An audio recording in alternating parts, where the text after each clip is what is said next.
শক্তিশালী ঝড় হ্যারির তাণ্ডবে বিপর্যস্ত ইতালি। সবচেয়ে ক্ষতির মুখে সিসিলি। সেখানে উদ্ধার অভিযান অব্যাহত রয়েছে। ফায়ার সার্ভিসের তথ্য অনুযায়ী সার্ডিনিয়া ও কালাব্রিয়ায় ৩ দিনে ১৫০০-এর বেশি মানুষকে উদ্ধার করে নিরাপদ স্থানে নেওয়া হয়েছে। ঝড়টি আঘাত হানে স্পেনের উপকূলীয় এলাকায়ও। জিরোনায় অনিয়ার নদীর পানি দ্রুত বেড়ে বিপদসীমার ওপর দিয়ে প্রবাহিত হচ্ছে। কর্তৃপক্ষ জানায়, পানি ঘরে ঢোকার আশঙ্কা না থাকলেও পরিস্থিতি ঝুঁকিপূর্ণ।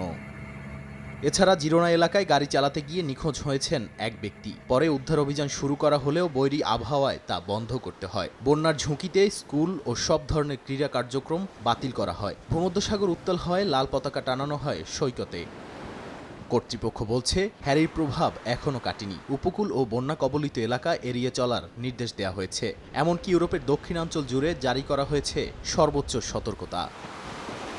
নাদিম মারজান, সময় সংবাদ।